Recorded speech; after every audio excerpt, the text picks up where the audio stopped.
Saudações a vocês que me acompanham neste canal, sejam bem-vindos ao PL MMA número 55.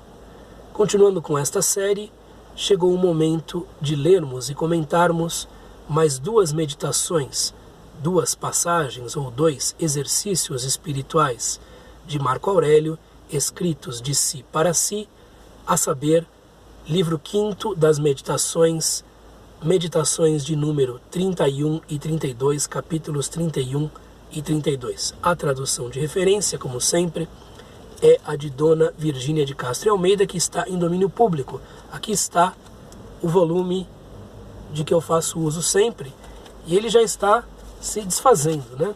Por causa da sua má qualidade e por conta da idade que já tem. De modo que esta transcrição que eu tenho feito ao longo de todos os vídeos servirá para futuramente uma edição em PDF desta obra.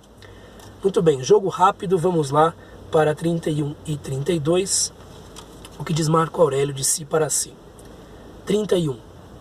Qual tem sido o teu comportamento até agora, relativamente aos deuses, teus pais, irmãos, mulher, filhos, mestres, preceptores, amigos, parentes e servidores? Examina se ao teu procedimento para com eles se pode aplicar o verso não fazer mal a ninguém, nem dizer mal. Lembra-te igualmente por que acontecimentos passaste e se tiveste força para os suportar. Considera que a história da tua vida está completa e terminada a tua tarefa. Quantas belas coisas contemplaste, quantos prazeres e dores desprezaste, a quantas honrarias renunciaste, a quantos ingratos pagaste com benevolência. Muito bem, mais uma daquelas meditações de Marco Aurélio que funcionam como exames de consciência, apesar de Marco Aurélio insistir muito na questão de o passado estar fora do nosso controle.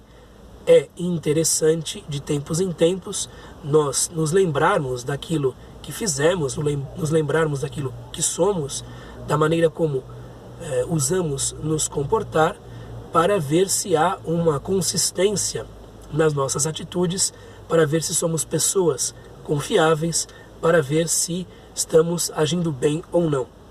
Então, são perguntas que Marco Aurélio faz de si para si, e nós poderíamos fazer estas perguntas de nós mesmos para nós mesmos com certa regularidade também. Qual tem sido o teu comportamento até agora relativamente aos deuses?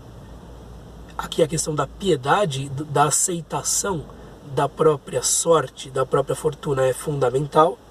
Teus pais, existe gratidão, existe reverência, existem bons sentimentos. Irmãos, mulher, filhos, existe aquilo que os gregos chamavam de filostorgia ou storgé, isto é, o amor familiar relativamente a essas pessoas. Mestres, preceptores, amigos, parentes e servidores. Como é que você tem se comportado relativamente a essas pessoas? Que tipo de pessoa tem sido você para os outros? Examina se ao teu procedimento para com eles se pode aplicar o verso não fazer mal a ninguém, nem dizer mal. É um verso da Odisseia, se não me engano está no livro 4º, eu já vejo aqui para vocês exatamente em que livro está, no Reines, né? Coloca direitinho, aqui no livro 5º, Odisseia. Enquanto isso passa um helicóptero, né? Odisseia, livro, canto 4º, 690 o verso. Não fazer mal a ninguém, nem dizer mal. Isto se aplica a você? Você pensa mal dessas pessoas? Você faz mal a elas ou não? Lembra-te igualmente por que acontecimentos passaste. Aquilo que você superou, aquilo que foi difícil vivenciar. E se tiveste força para os suportar.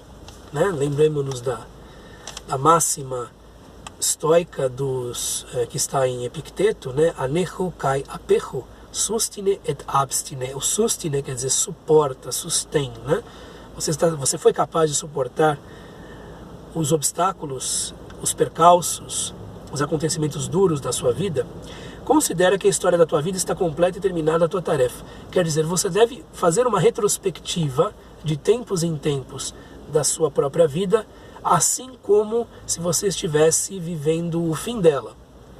Dizia Musônio Rufo, não se vive belamente a não ser que se considere o dia que se está vivendo como o último. Então, fazendo um balanço da própria vida de tempos em tempos, nós temos noção do que temos feito. Nós temos noção de nossa própria identidade, de nossa própria personalidade. Então, considerar as coisas como se estivéssemos no fim da vida.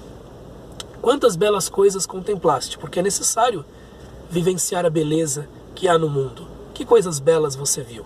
O que foi sublime que você encontrou na vida? Porque há coisas belas, grandiosas, sublimes de fato, né? Quantos prazeres e dores desprezaste? E os prazeres e as dores, você foi capaz de vencê-los, de superá-los, de ser maior do que eles? A quantas coisas você renunciou? Quantas coisas você suportou com dignidade, com nobreza, com grandeza de alma? A quantas honrarias renunciaste? Importante também, né? O renúncia às honrarias, porque as honrarias podem até ser um acréscimo às nossas ações, mas não é por isso que nós devemos agir, né? E a quantos ingratos pagaste com benevolência? Porque é evidente que a ingratidão é algo com o qual nos defrontamos com alguma regularidade. De que modo você agiu com esses ingratos que lhe apareceram na vida? Então, perguntas que nós devemos fazer também de nós mesmos, para nós mesmos, com alguma periodicidade.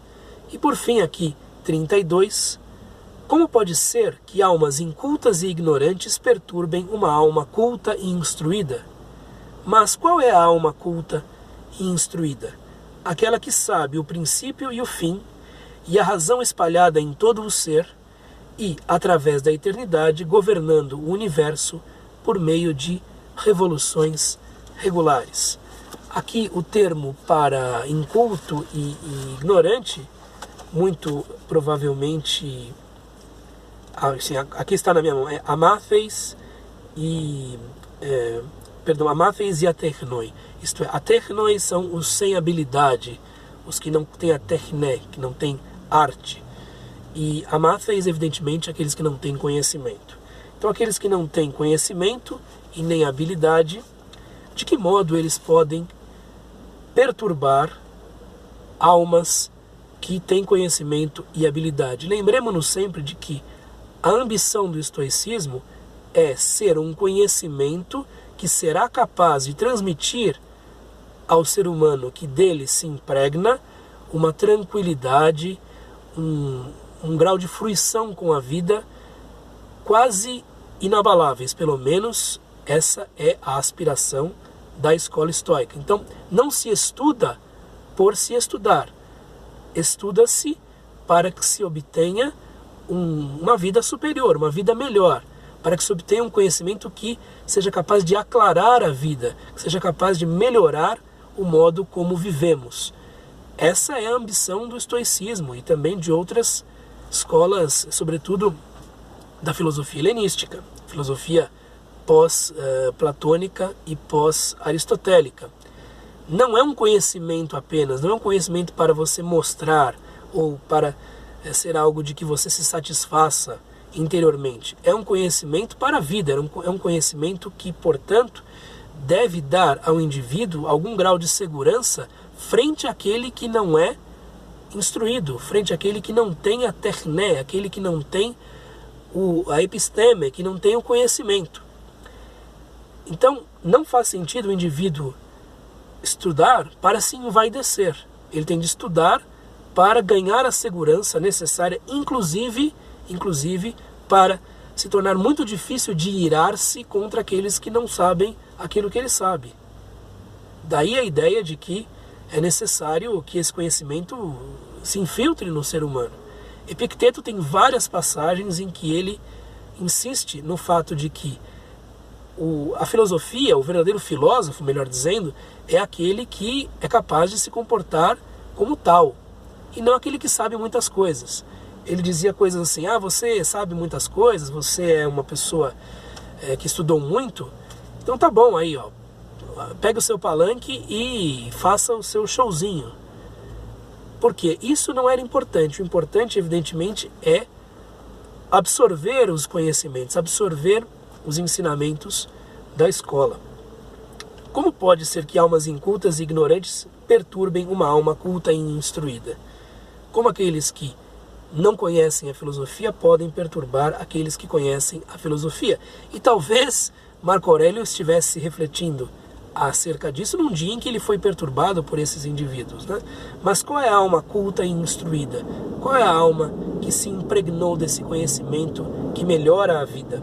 Aquela que sabe o princípio e o fim, aquela que sabe como é que nasce tudo, para onde vai tudo, e a razão espraiada em todo o ser, o Logos que governa tudo, e através da eternidade governando o universo. Então o universo é eterno, segundo o estoicismo, ou segundo algumas outras versões, ele se regenera ciclicamente por meio de evoluções regulares. E aqui a ideia de que há uma regeneração cíclica do universo, algo que os estoicos, aliás, absorveram de Heráclito. Muito bem, então o que importa para os estoicos são os fatos, são os atos, são as ações e não as palavras, e não os conhecimentos teóricos apenas. É necessário transformar esses conhecimentos em ações, em atitudes, para que seja possível fazer um exercício como o 31 com o grau máximo de satisfação pessoal possível. Se o indivíduo se impregna, pelo menos essa é a aspiração do estoicismo, desses princípios, no final das contas, quando faz exames de consciência, ele acaba se satisfazendo com aquilo que percebe em si próprio, mais do que se decepcionando.